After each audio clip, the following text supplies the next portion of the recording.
অঞ্জনা রহমান, যিনি পর্দায় অঞ্জনা নামে পরিচিত। তিনি 1965 সালের 27 জুন তৎকালীন পূর্ব পাকিস্তান বর্তমান বাংলাদেশে ঢাকায় ঢাকা ব্যাংক কোয়ার্টারে এক সংস্কৃতিমনা পরিবারে জন্মগ্রহণ করেন। তার পৈতৃক নিবাস চাঁদপুরে। তার 2 সন্তান, কন্যা ফারজানা নিশি ও ছেলে মনি নিশাত। চলচ্চিত্র জগতে আসার আগে তিনি একজন নামী নৃত্যশিল্পী ছিলেন।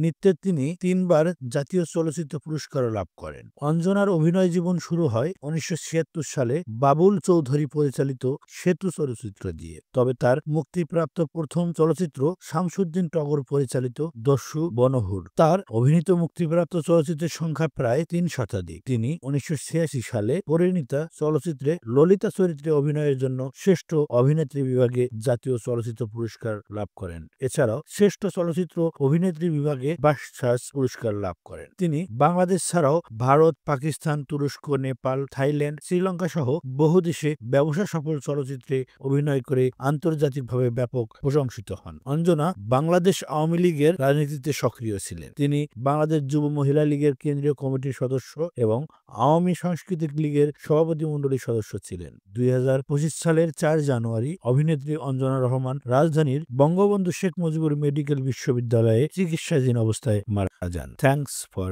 Watching. Subscribe for the next.